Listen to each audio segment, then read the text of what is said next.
Hello viewers, welcome back to our channel Maths Zone with PP. I am Sanjeev Kumar. Today I want to give you information about chapter 14, that is breathing and exchange of gases of biology. तो आइए आज हम biology की chapter 14 की breathing and exchange of gases की जानकारी देंगे जो कि रिलेटेड है ह्यूमन फिजियोलॉजी से। तो आइए स्टार्ट होते हैं अब। हाँ, तो आइए अब हम chapter 14 that is breathing and exchange of gases यहाँ से स्टार्ट होते हैं। This one is the starting of this chapter. तो जैसा कि हम पढ़ चुके हैं अर्लियर क्लासेस में कि ऑक्सीजन जो है ये यूटिलाइज होता है ऑर्गेनिजम्स के द्वारा, इनडायरेक्टली ब्रेक डाउन होती है सिंपल मॉलिक्यूल की like glucose, amino acids and fatty acids की। तो to derive energy to form various activities, ये सारी एनर्जी डेराइव करती है हमारे वेरियस एक्टिविटीज परफॉर्म करने के लिए। तो carbon dioxide CO2 which is harmful to also released during the above catabolic reactions। ये जो CO2 होती है ये रिलीज होती है कैटाबोलिक एक्टिविटीज के द्वारा हमारे ह्यूमन बीइंग या एनी अदर ऑर्गेनिज्म में। It is therefore evident that O2 has to be continuously provided to the cells and CO2 produced by the cells have to be released out। यानी oxygen की हम लोग ग्रहण करते हैं, accept करते हैं और CO2 जो हमारे सेल्स में प्रोड्यूस होती है वो रिलीज करते हैं। This process of exchange of O2 from the atmosphere with CO2 produced by the cell is called breathing. ये प्रोसेस जो कि O2 हम एनवायरनमेंट से लेते हैं, एटमोस्फेयर से लेते हैं और CO2 जो प्रोड्यूस होती है हमारी सेल के द्वारा वो रिलीज करते हैं, इसी प्रोसेस को हम ब्रीदिंग बोलते हैं। कॉमनली नोन एज रेस्पिरेशन, जिसे कॉमनली हम रेस्पिरेशन भी बोलते हैं। Place your hands on your chest, you can feel that chest moving up and down. You know that it is due to the breathing. How do we breathe? The respiratory organs and the mechanism of breathing are described in the following sections of the chapter। तो देखिए, हम जैसे कि सांस लेते हैं तो हमारी जो चेस्ट होती है वो अप एंड डाउन होती है, यानी ब्रीदिंग सिस्टम्स जो है वो कंटिन्यूसली चलती रहती है। तो इसे अब हम नेक्स्ट सेक्शन में डिस्क्राइब करते हैं। अब respiratory organs, mechanism of breathing vary among different groups of animals depending mainly on their habitats and level of organization. Mechanism जो ब्रीदिंग की होती है ये अलग अलग ग्रुप ऑफ एनिमल्स में अलग अलग तरह की होती है। ये इसके हैबिटेट के आधार पर ऑर्गेनाइजेशन का डिपेंड करती है। Lower invertebrates like sponges, coelenterates, ये flat worms etcetera exchange O2 with CO2 by simple diffusion. जो हमारे लोअर एनिमल्स होते हैं जैसे कि स्पॉन्जेस होती है, सिलेंट्रेट्स होती है, फ्लैट वॉर्म होती है, ये ऑक्सीजन और CO2 का एक्सचेंज करते हैं डिफ्यूजन के द्वारा एंड एंटायर बॉडी सरफेस, जो उसके पूरे बॉडी सरफेस से होती है। Earthworm use their moist cuticles and insects have the network of tube, that is tracheal tubes, to transport atmospheric air। देखते हैं अर्थवॉर्म और इंसेक्ट्स में। अर्थवॉर्म में जो होती है ये आपको मॉइस्ट क्यूटिकल के द्वारा होती है, इंसेक्ट्स में ये ट्रैकियल ट्यूब्स के द्वारा ट्रांसपोर्टेशन ऑफ एयर होती है in within the bodies, body के अंतर्गत। वेसिकुलराइज्ड स्ट्रक्चर कॉल्ड गिल्स, जो branchial respiration are used by most of the aquatic arthropod. कुछ एक्वेटिक आर्थ्रोपोड्स के द्वारा गिल्स के माध्यम से रेस्पिरेशन होती है। And mollusc whereas vascularised bag like lungs, और मोलस्क में वेस्कुलर बैग लाइक स्ट्रक्चर होती है जो लंग्स कहलाती है। इसमें पल्मोनरी रेस्पिरेशंस होती है, are used by the terrestrial form of the exchange of gases. तो ये टेरेस्ट्रियल फॉर्म जितने भी होते हैं एनिमल्स के, उसमें exchange of gases pulmonary respiration कहलाती है। अब among vertebrates fishes use gills. Vertebrates में फिशेस जो है ये गिल्स के थ्रू रेस्पिरेशन होती है, where as amphibians, reptiles, birds and mammals respire through lungs. जबकि एम्फीबिया, रेप्टिलिया, मैमल्स ये एंड बर्ड्स ये सारे रेस्पिरेशन करते हैं लंग्स के through. Amphibians like frogs can respire through their moist skin. Amphibian जो है जैसे फ्रॉग होता है, ये मॉइस्ट स्किन के द्वारा भी रेस्पिरेशन करती है। ह्यूमन रेस्पिरेटरी सिस्टम, तो we have a pair of external nostril opening out above and upper lips. ये अबव एंड अपर लिप्स के ऊपर हमारी नोस्ट्रिल्स ओपनिंग होती है। It leads to the nasal chamber through the nasal passage. ये nasal chamber और nasal passage के थ्रू होती है। The nasal chamber opens into the pharynx. Nasal chamber हमारी फेरिंग्स में ओपन होती है। A portion in which the common passage for food and air, जहाँ कॉमन पैसेज होती है फूड और एयर दोनों के लिए। The pharynx open through the larynx, और ये फेरिंग्स लैरिंग्स के थ्रू ओपन होती है। रीजन इनटू द ट्रैकिया, जो हमारी ट्रैकिया में जाती है। Larynx is a cartilaginous box. Larynx जो होती है ये कार्टिलेजिनस की बॉक्स होती है, which help in sound production and hence called the sound box.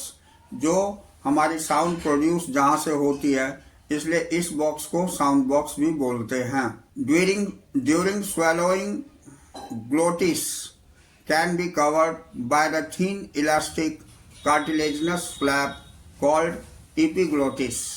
तो जब हम कोई चीज इनगल्फ करते हैं या स्वेलो करते हैं, तो इसमें एक कार्टिलेजिनस कवरिंग होती है जिसको हम ग्लोटिस बोलते हैं, और ये फ्लैप डाउन हो करके इसे बंद कर देती है, जो एपिग्लोटिस कहलाती है, to prevent the entry of food into the larynx, जिससे कि ये लैरिंग्स में जाने से रोकती है।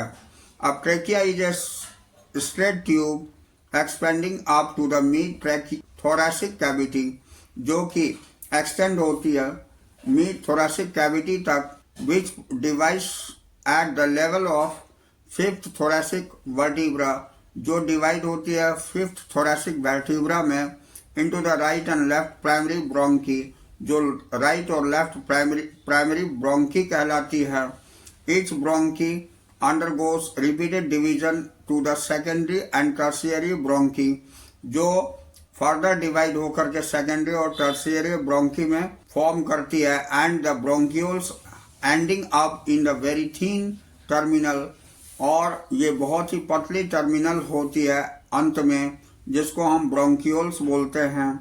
The trachea primary, secondary and tertiary bronchi, ये trachea primary, secondary, tertiary bronchi की initial bronchioles are supported by incomplete cartilaginous rings, और ये सारे टेम्पोररी कार्टिलेजिनस रिंग्स की बनी होती है। इस terminal bronchioles gives rise to the number of very thin irregular walled and vascular bag like structure called alveoli, और इसमें एक छोटे छोटे बॉल की तरह स्ट्रक्चर होती है जिसको हम alveoli कहते हैं। Branching network of bronchi, bronchioles and alveoli comprises to lungs, ये सारे पार्ट्स लंग्स के होते हैं, जैसा कि फिगर में आपको 14.1 में दिखाई गई है। We have two lungs which is covered by the double layer pleura with pleural fluid between them, जो कि कवर्ड होती है डबल लेयर प्ल्यूरा से, जिसके बीच में फ्लूइड होती है। अब इट रिड्यूसेस फ्रिक्शन, जो फ्रिक्शन को रिड्यूस करती है ऑन द लंग सरफेस पर।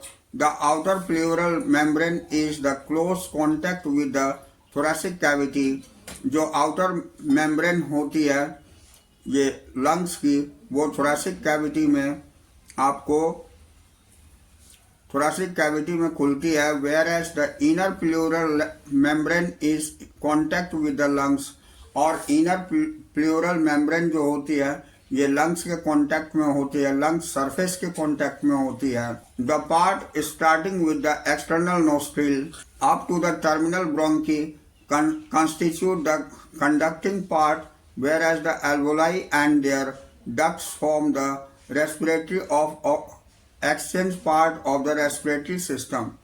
ये सारे मिल करके रेस्पिरेटरी सिस्टम फॉर्म करते हैं। The conducting part transport the atmospheric air to the alveoli. अब जो ये कंडक्टिंग पार्ट होती है ये एयर को जो है एल्वोलाई तक पहुंचाती है। Clear it forms foreign particles, जिसे हम फॉरेन पार्टिकल्स बोलते हैं। Humidifies and also brings the air to body temperature, और ह्यूमिडिटी और बॉडी टेम्परेचर जिसके थ्रू होती है यानी लाई जाती है। Exchange part is the site of actual diffusion of O2 and CO2 between blood and atmospheric air. Exchange part जो होती है इस साइट की, वो डिफ्यूजन करती है हमारी O2 और CO2 को ब्लड और एटमॉस्फेरिक एयर के बीच में। अब देखिए नेक्स्ट पैरा में हमें दिया हुआ है कि the lungs are situated in the thoracic chamber. Lungs जो है ये सिचुएटेड होती है हमारी थोरेसिक चैम्बर में, which is anatomically an air tight chamber.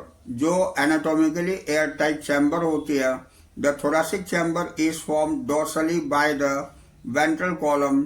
ये डोर्सली वेंट्रल कॉलम के द्वारा बनी हुई होती है।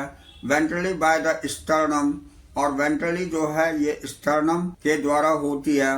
लेटरली बाय द रिब्स, और ये रिब्स से कवर्ड होती है। And on the lower side, और नीचे की साइड में by the dome shaped diaphragm, जो कि डोम शेप की होती है वो डायफ्राम होती है। The anatomical setup of lungs in thorax is such that any exchange in the volume of the thoracic cavity will be reflected। जैसे ही हम एयर को अंदर की ओर लेते हैं तो थोरेसिक कैविटी में ये एक्सचेंजेस होती है। That changes in the volume of the thoracic cavity, जो इसकी वॉल्यूम में चेंज लाती है, इन रिफ्लेक्टेड इन द लंग्स, जिसको पल्मोनरी कैविटी बोलते हैं। Such an arrangement is essential for breathing। ये अरेंजमेंट एसेंशियल होती है ब्रीदिंग के लिए। As we cannot directly alter the pulmonary volume, जिसको हम डायरेक्टली अल्टर नहीं कर सकते हैं पल्मोनरी वॉल्यूम के।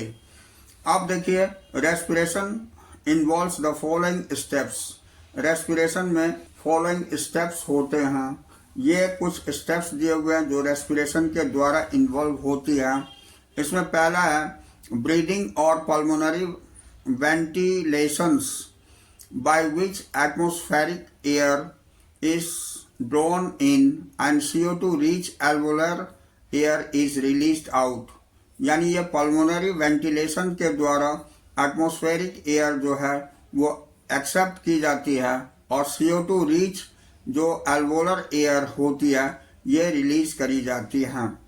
सेकेंड है diffusion of gases, that is O2 and CO2 across alveolar membrane. ये डिफ्यूजन गैसेस की, O2 की और CO2 दोनों की एल्वोलर मेम्ब्रेन के थ्रू होती हैं। तीसरा पॉइंट है transport of gases by the blood, और ट्रांसपोर्ट इस गैसेस की ब्लड के द्वारा होती है। चौथा है diffusion of O2 and CO2 between blood and tissues. Diffusion O2 और CO2 दोनों का होता है ब्लड और टिश्यूज के बीच। अब पांचवा यूटिलाइजेशन ऑफ O2। O2 की यूटिलाइजेशन होती है बाय द सेल के द्वारा फॉर कैटाबॉलिक रिएक्शंस। ये कैटाबॉलिक रिएक्शंस से and resultant release the CO2, और CO2 रिलीज करी जाती है जो सेलुलर रेस्पिरेशन के द्वारा होती है, as deal in the chapter 12, जैसा कि चैप्टर 12 में बताया जा चुका है। अब आइए हम मैकेनिज्म ऑफ ब्रीदिंग पढ़ते हैं। ये ब्रीदिंग इन्वॉल्व्स 2 स्टेजेस। ब्रीदिंग में 2 स्टेज होती है। एक होता है inspiration, during which atmospheric air is drawn in, यानी कि इंस्पिरेशन हम एयर को इन करना इंस्पिरेशन कहलाती है, and expiration by which the alveolar air is released out, यानी एल्वोलर एयर जो होती है वो जो रिलीज आउट करते हैं उसको हम एक्सपीरेशन बोलते हैं। The movement of air into and out of the lungs is carried out by the creating a pressure gradients between the lungs and the atmosphere. Inspiration can occur if the pressure within the lungs, that is intrapulmonary pressure, is less than the atmospheric pressure. Intracellular ये जो intrapulmonary pressure होती है ये less than atmospheric pressure होती है, तब inspiration होती है। That is there is the negative pressure, जहाँ नेगेटिव प्रेशर होती है in the lungs and the respect to the atmospheric pressure. Similarly expiration takes place when the intrapulmonary pressure is higher. जब intrapulmonary pressure higher हो जाती है then the atmosphere, तो ये expiration होती है। अब internal thoracic, the diaphragm and the specialized set of muscles external and internal intercostals between the ribs। ये जो डायफ्राम होती है ये इंटरकोस्टल रिब्स के द्वारा होती है। Help to generate such gradients, जो इस ग्रेडियंट को जनरेट करती है। Inspiration is initiated by the contraction of diaphragm. ये डायफ्राम के कॉन्ट्रैक्शन से इंस्पिरेशन होती है। which increase the volume of thoracic chamber, जो thoracic chamber की वॉल्यूम को इंक्रीज करती है। in the anteroposterior axis, वो anteroposterior axis पर करती है।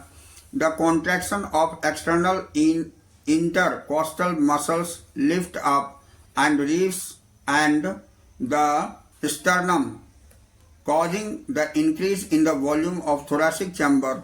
ये सारे इंक्रीज कर देते हैं थोरेसिक चैम्बर की वॉल्यूम को in dorsoventral axis. The overall increase in the thoracic volume causes the similar increase of pulmonary volume. इसी कारण से पल्मोनरी वॉल्यूम भी इंक्रीज होती है। As increase in pulmonary volume decreases the intra pulmonary pressure. जैसे increase pulmonary volume होती है तो ये इंट्रा पल्मोनरी प्रेशर जो है ये लेस होती है, less than the atmospheric pressure. ये एटमॉस्फेरिक प्रेशर से लेस हो जाती है। Which forces the air from outside to move into the lungs, जो फोर्स करती है आउटसाइड के प्रेशर को लंग्स में ले आने के लिए।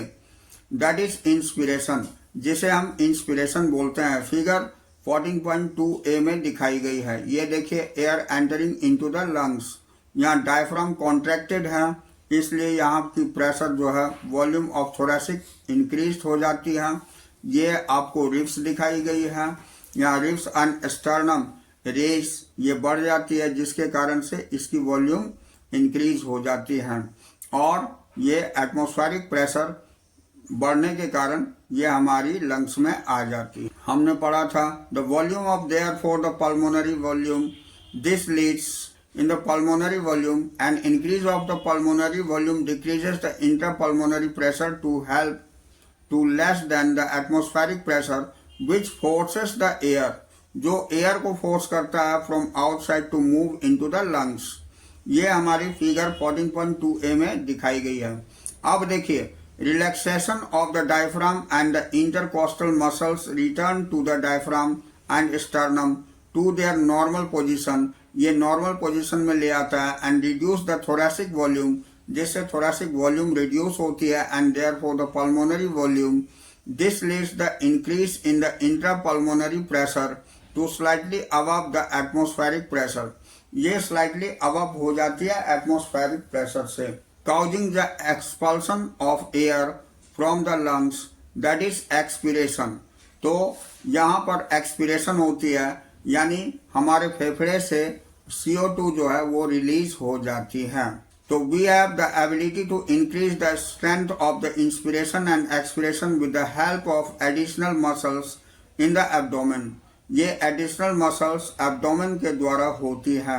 अब on an average healthy human breathe 12 to 16 times per minute, यानी एक हेल्दी पर्सन 12 से लेकर 16 बार एक मिनट में ये रेस्पिरेशन करता है। The volume of the air involve in breathing movement can be estimated by using the spirometer, which helps the clinical assessments of the pulmonary functions. जो कि ये स्पायरोमीटर के द्वारा वॉल्यूम ऑफ एयर को मेजर करी जाती है।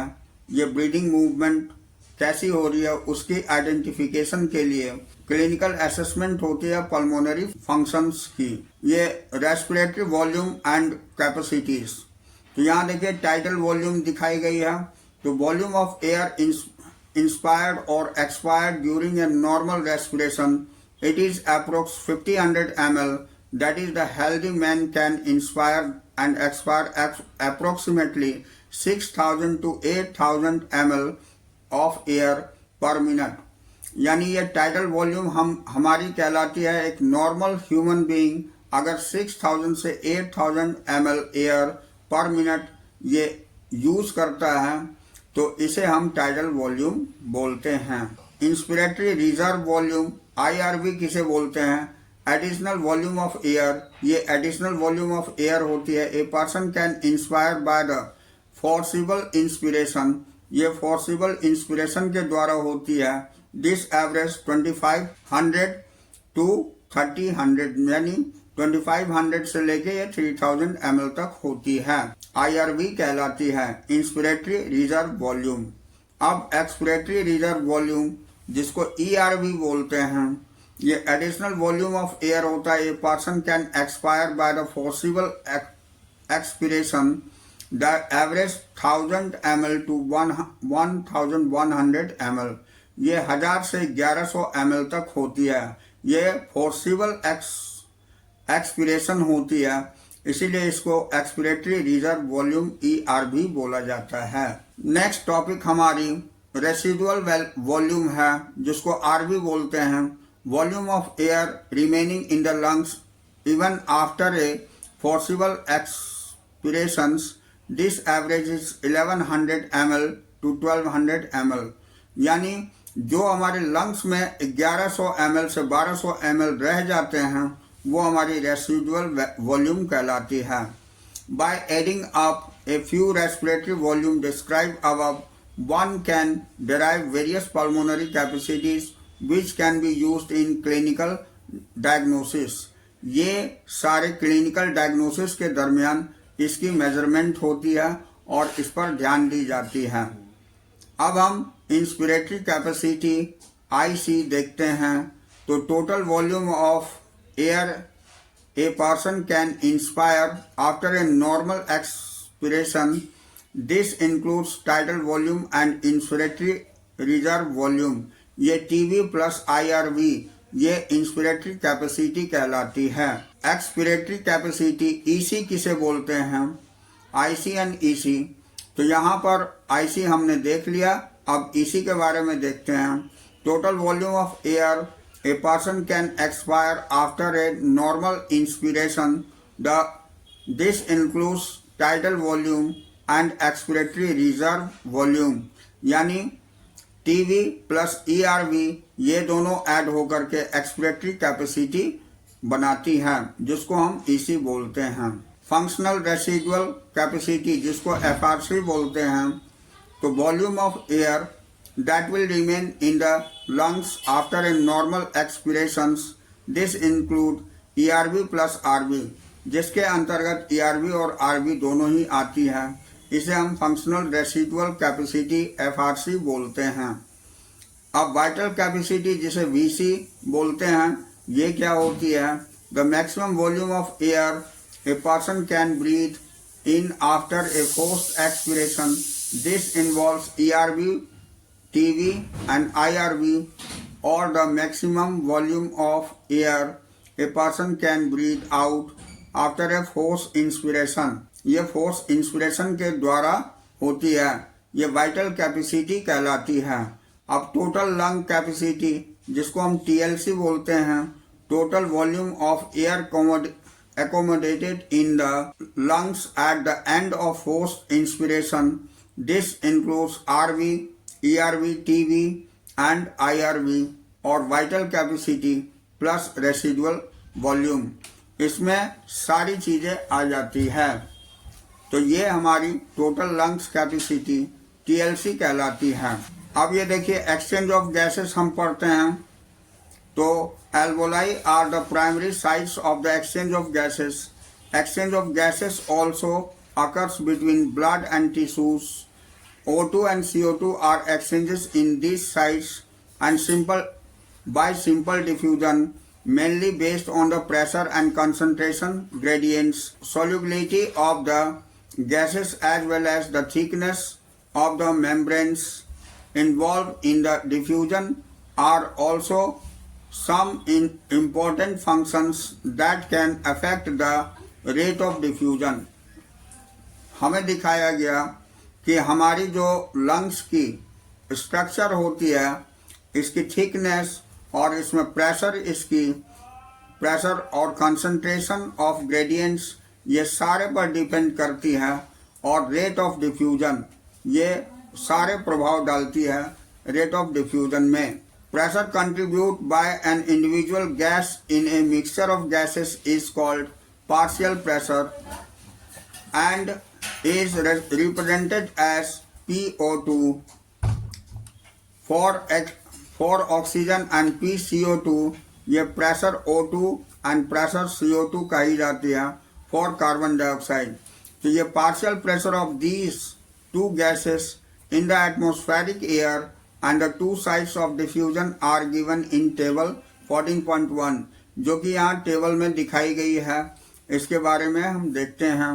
And in gradients for oxygen from alveoli to blood and blood to tissue. Similarly, ये O2 के देखिए एटमॉस्फेरिक प्रेशर 159 दिया हुआ है, alveoli में 104, ब्लड डीऑक्सीजनेटेड में 40 और ब्लड ऑक्सीजनेटेड 95 और टिश्यूज 40। ऐसे ही CO2 के एक्सचेंज में होती है एटमॉस्फेरिक प्रेशर में 0.3 और ये एल्वोलाई में 40 होती है, और ब्लड डीऑक्सीजनेटेड 45, जब ब्लड ऑक्सीजनेटेड ये 40 होती है, और टिश्यू में 45 पाई जाती है।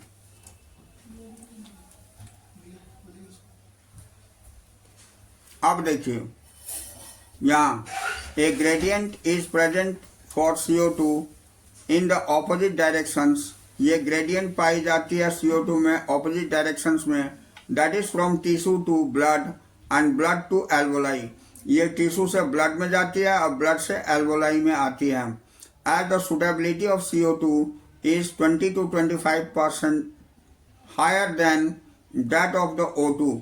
ये O2 से 20 से 25 गुना ज़्यादा होती है the amount of CO2 that can diffuse through the diffusion membrane. ये डिफ्यूज होती है डिफ्यूजन मेम्ब्रेन से। Per unit difference in partial pressure is much higher compare to that of O2। इसकी पार्शियल प्रेशर भी ज़्यादा हो जाती है O2 से। तो the diffusion membrane is made up of 3 major layer. ये डिफ्यूजन मेम्ब्रेन 3 लेयर की बनी होती है, नेमली स्क्वैमस एपिथेलियम की बनी होती है, ऑफ एल्वोलाई ये एल्वोलाई की, एंड एंडोथेल्मिक ऑफ एल्वोलर कैपिलरीज, और एंडोथेलियम की बनी होती है alveolar capillaries, and the basement substance composed of the thin basement membrane supporting by squamous epithelium। और ये फिर एक बार स्क्वैमस एपिथेलियम की इनर लेयर बनी होती है जो बेसमेंट मेम्ब्रेन कहलाती है, surrounding to the single layer. ये सिंगल लेयर के द्वारा सराउंडेड होती है एंडोथेलियल सेल्स ऑफ कैपिलरीज। ये एंडोथेलियल सेल्स कैपिलरीज की होती है। इन बिटवीन देम, अब इनके बीच, however its total thickness is much less than a millimeter, 1 millimetre से भी कम होती है। Therefore all the factors in our body, इसलिए सारे फैक्टर्स हमारी बॉडी की are favorable for diffusion, ये डिफ्यूजन के लिए फेवरेबल होती है। of O2 and from alveoli to tissues, ये O2 की alveoli टिश्यूज से, and the CO2 from tissues to alveoli, ये CO2 की टिश्यूज से लेके alveoli तक। तो इस तरह से एक्सचेंज ऑफ गैसेस होती है। तो नेक्स्ट पॉइंट हमारी ट्रांसपोर्ट ऑफ गैसेस है। Blood is the medium of transport for O2 and CO2। About 97% of O2 is transported by RBC in the blood।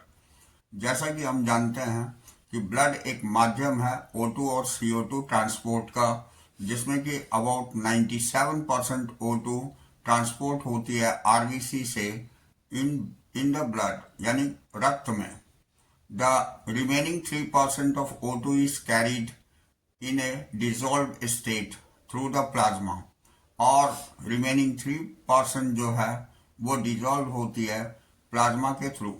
तो nearly 20 to 25% of CO2 is transported by RBC, whereas 70% of it's carried as a biocarbonate। जैसा कि हम देखते हैं कि लगभग 20 से 25% CO2 जो है ये ट्रांसपोर्टेड हो जाती है आरबीसी के थ्रू, वेयर 70% जहाँ 70% इसकी कैरीड आउट होती है बाइकार्बोनेट के रूप में। About 7% of CO2 is carried in the dissolved state through plasma। लगभग 7% CO2 कैरीड आउट होती है डिजॉल्व प्लाज्मा के थ्रू। अब आइए ट्रांसपोर्ट ऑफ ऑक्सीजन हम देखते हैं। तो haemoglobin is A red coloured iron containing pigment. Haemoglobin जो होती है लाल कलर की आयरन कंटेनिंग पिगमेंट होती है, प्रेजेंट इन आरबीसीज, जो आरबीसी में प्रेजेंट होती है। O2 can bind with haemoglobin. O2 जो है हीमोग्लोबिन के साथ बाइंड होकर के in a reversible manner to form oxyhaemoglobin, reversible manner में बनाती है। तो each haemoglobin molecule can carry a maximum of 4 molecules of O2, यानी हर मॉलिक्यूल हीमोग्लोबिन मॉलिक्यूल वो 4 ऑक्सीजन मॉलिक्यूल को कैरी करता है मैक्सिमम। अब binding of oxygen with haemoglobin is a primarily related to partial pressure of O2। ये oxygen bind होकर के haemoglobin के साथ रिलेटेड होती है पार्शियल प्रेशर O2 की। अब partial pressure of CO2, hydrogen ion concentration and temperature are the other factor which can interfere with the binding। यहाँ पर पार्शियल प्रेशर CO2 की और हाइड्रोजन से related partial pressure hydrogen iron concentration and temperature are the other factor. ये hydrogen ion और concentration temperature की ये other factor होती है which can interfere with this binding, जो इंटरफेयर करती है इस बाइंडिंग को। A sigmoid curve is obtained when percentage saturations of hemoglobin with O2 is plotted against the PO2।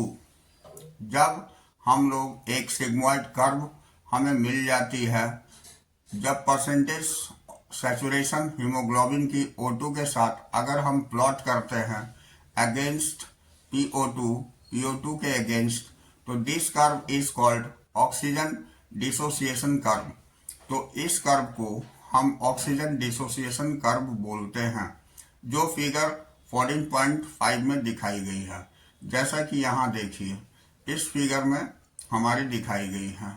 यहाँ percentage saturation of haemoglobin with oxygen दिखाई गई है इस तरफ, और इधर partial pressure of oxygen mmHg में लिया गया है। तो ये हमारी सिग्मॉइड कर्व शो कर रही है। इसी कर्व के बारे में हम जानकारी ले रहे हैं। And highly useful to study the effect of factors like PCO2।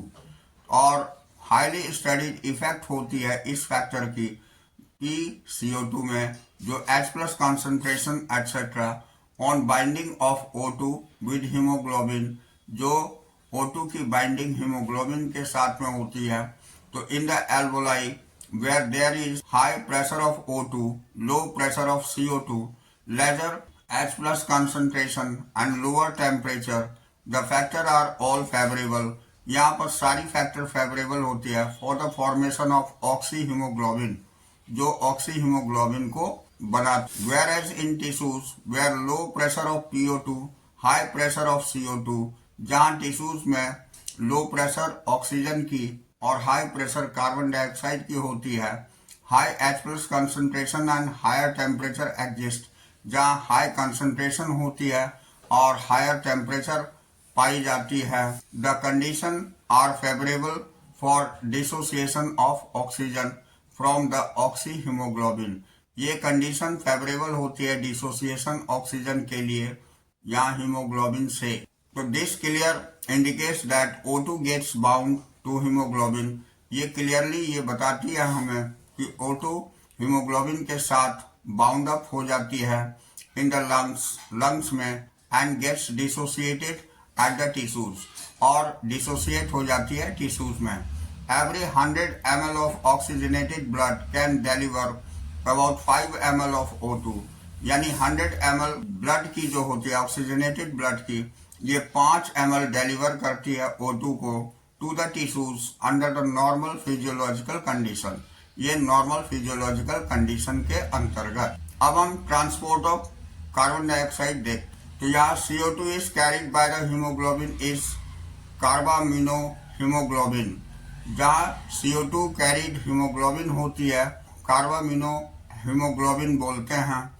About 20 to 25%, जिसमें 20 से 25% कार्बन डाइऑक्साइड होती है। This binding is related to the partial pressure. ये बाइंडिंग जो है पार्शियल प्रेशर ऑफ CO2 से बाइंडिंग होती है, उससे संबंधित होती है। PO2 is major factor. PO2 जो है मेजर फैक्टर होती है which could affect the binding, जो बाइंडिंग पर प्रभाव डालती है। when PCO2 is high and PO2 is low, जब PCO2 हाई होती है और PO2 लो होती है, as in the टिश्यूज के अंतर्गत more binding of carbon dioxide occurs, तो अधिक से अधिक बाइंडिंग कार्बन डाइऑक्साइड की पाई जाती है। and PO2 is high, जब PO2 हाई होती है, एज इन एल्वोलाई, एल्वोलाई के अंतर्गत, तो dissociation of CO2, dissociation CO2 की from carbamino haemoglobin takes place. तो ये कार्बामिनो हीमोग्लोबिन में पाई जाती है। That is CO2 which is bound to haemoglobin, जो हीमोग्लोबिन के साथ CO2 पाई जाती है।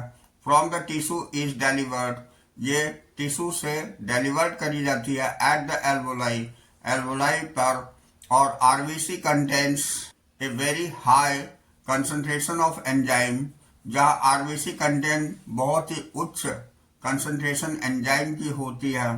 तो carbonic anhydrase and minus quantity of the same, carbonic anhydrase के रूप में और minus quantity of the same is present in the plasma, और माइनस क्वांटिटी पाई जाती है प्लाज्मा के अंतर्गत उपस्थित होती है।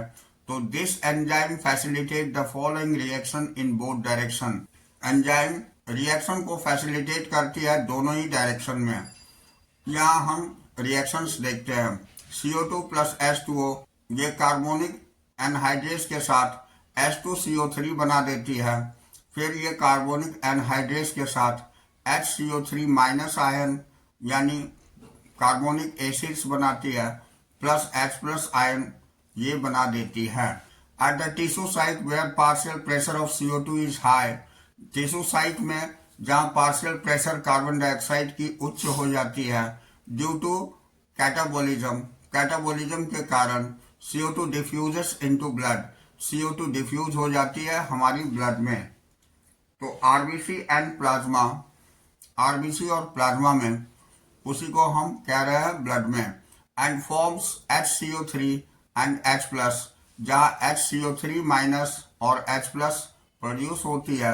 At the alveolar site where PCO2 is low, अब एल्वोलर साइट में जहाँ PCO2 कार्बन डाइऑक्साइड की लो होती है, the reaction proceeds in the opposite directions, तो ये रिएक्शन ऑपोजिट डायरेक्शन में प्रोसीड करती है, leading the formation of CO2 and H2O, ये लीड करती है फॉर्मेशन कार्बन डाइऑक्साइड और वाटर को। तो 10 CO2 ट्रैप्ड, और इससे CO2 ट्रैप होती है as bicarbonate at the tissue level, tissue level में बाइकार्बोनेट के रूप में, and transported to the alveoli, और ये एल्वोलाई को ट्रांसपोर्ट हो जाती है, is release out as CO2, जहां CO2 के रूप में रिलीज हो जाती है। फिगर 14.4 में ये शो करी गई है। Every 100 ml of deoxygenated blood, 100 ml deoxygenated blood से deliver approximately 4 ml of CO2 to the alveoli. यहाँ 4 ml CO2 डिलीवर करी जाती है एल्वोलाई को। तो इस तरह एक्सचेंज ऑफ गैसेस होती है हमारी। अब यहाँ रेगुलेशन ऑफ रेस्पिरेशंस हम देखते हैं। नेक्स्ट पॉइंट हमारी रेगुलेशन ऑफ रेस्पिरेशन है, तो इसे हम देखते हैं। Human being have the significant ability to maintain and moderate the respiratory rhythms to suit the demands of the body tissue. यानी ह्यूमन बीइंग में जो एक महत्वपूर्ण एबिलिटी होती है मेंटेन करने की और मॉडरेट रेस्पिरेशन रिदम को जो सूट करती है हमारी बॉडी टिश्यू की डिमांड को। This is done by the neural system. ये न्यूरल सिस्टम के द्वारा होती है। A specialised centre present in the medulla region of the brain, जो स्पेशलाइज्ड सेंटर होती है हमारे ब्रेन के मेडुला में पाई जाती है, कॉल्ड रेस्पिरेटरी रिदम सेंटर, जिसे हम रेस्पिरेटरी रिदम सेंटर बोलते हैं। मेडुला को primarily responsible for the regulations, और इसे कंट्रोल करती है, इसको रेगुलेट करती है। तो another centre present in the pons, और दूसरी सेंटर पोन्स में पाए जाते हैं। रीजन ऑफ द ब्रेन, ये भी ब्रेन का ही एक रीजन होता है, इसको न्यूमोटैक्सिक सेंटर बोलते हैं। Can moderate the function of respiratory rhythm centre, ये भी रेस्पिरेटरी रिदम सेंटर होती है। Neural signals from the centre can reduce the duration of inspiration. Neural signal centre जो है ये रिड्यूस करती है इंस्पिरेशन को, and thereafter the respiratory rate, और इसके बाद रेस्पिरेटरी रेट को। The chemosensitive area is situated adjustment of the rhythm centre. ये कीमो सेंसिटिव एरिया जो है ये एडजस्ट करती है रिदम सेंटर को, विच इज हाईली सेंसिटिव, जो बहुत ही ज्यादा सेंसिटिव होती है to CO2 and hydrogen ion. ये CO2 और हाइड्रोजन आयन के लिए सेंसिटिव सेंटर होती है।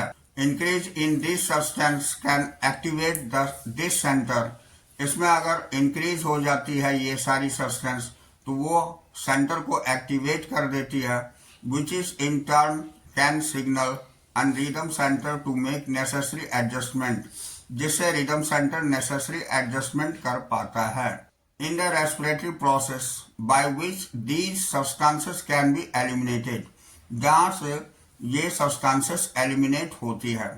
अब receptor associated with aortic arch, रिसेसिव एसोसिएट होती है एओर्टिक आर्क में, एंड कैरोटीड आर्टरी, और कैरोटीड आर्टरी में also can recognise change in CO2 and H+। यहाँ रिकॉग्नाइज CO2 को और H+ को करती है। H+ concentration and send necessary signals, और सेंड करती है नेसेसरी सिग्नल्स को to the rhythm centre for remedial action. ये नेसेसरी सिग्नल प्रोवाइड करती है रिदम सेंटर को रिमेडियल एक्शन के लिए। The role of oxygen in the regulation of respiratory rhythm is quite insignificant. यहाँ रोल ऑक्सीजन की जो रेगुलेशन के लिए होती है, रेगुलेशन में रेस्पिरेटरी रिदम के अंतर्गत, इज क्वाइट इनसिग्निफिकेंट, ये उतनी महत्व नहीं रखती है। डिसऑर्डर ऑफ रेस्पिरेटरी सिस्टम के अंतर्गत अस्थमा है। Asthma is difficulty in breathing, ये सांस लेने में जो मुश्किलें आती है, प्रॉब्लम्स होती है, उसे हम अस्थमा बोलते हैं। Causing wheezing due to inflation of bronchi and bronchioles, ये इन्फ्लेमेशन अगर ब्रोंकाई और ब्रोंकियोल्स में होती है तो ये अस्थमा होती है। अब दूसरी है एम्फीसीमा। तो emphysema is a chronic disorder, ये क्रोनिक डिसऑर्डर होती है, यानी ये बहुत ही लंबी बीमारी होती है लंबे समय के लिए, इन विच एल्वोलर वॉल, जो एल्वोलर वॉल होती है आर डैमेज्ड, इसमें डैमेज हो जाती है, due to which respiratory surface is decreased, इस कारण से रेस्पिरेटरी सरफेस डिक्रीज हो जाती है। One of the major cause of this is cigarette smoking, ये सिगरेट स्मोकिंग के कारण होती है। इम्फाइसेमा, ये याद रखने की बात है, यहाँ दो डिजीज हो जाती है, ये डिसऑर्डर ऑफ रेस्पिरेटरी सिस्टम कहलाती है। अब यहाँ देखिए, ये ऑक्यूपेशनल रेस्पिरेटरी डिसऑर्डर होती है इन सर्टन इंडस्ट्रीज, कुछ इंडस्ट्रीज में, स्पेशली दोज इन्वॉल्व ग्राइंडिंग और स्टोन ब्रेकिंग, जहाँ ग्राइंडिंग और स्टोन ब्रेकिंग होती है, so much dust is produced, इसमें डस्ट प्रोड्यूस होती है, that the defence mechanism of body can not fully cope, यहाँ पर डिफेंस मैकेनिज्म बॉडी की फुल्ली कोप नहीं हो पाती है विद द सिचुएशन के आधार पर। तो long exposure can give rise the inflammation leading to the fibrosis, ये फाइब्रोसिस से को लीड करती है इन्फ्लेमेशन की सिचुएशंस को। Long exposure can give rise to the inflammation leading to the fibrosis, जिसको हम प्रोलिफरेशंस ऑफ फाइब्रस टिश्यूज बोलते हैं, एंड दस काउजिंग सीरियस लंग्स डैमेज, और इस कारण से सीरियस लंग्स डैमेज भी हो सकती है, जिसे हम ऑक्यूपेशनल रेस्पिरेटरी डिसऑर्डर भी बोलते हैं। Workers in such industry should wear protective mask, और वर्कर्स जो इसमें काम करने वाले होते हैं, इनको प्रोटेक्टिव मास्क पहनना चाहिए इस डिसऑर्डर से बचने के लिए। तो that's all this chapter. We will meet again on the next class.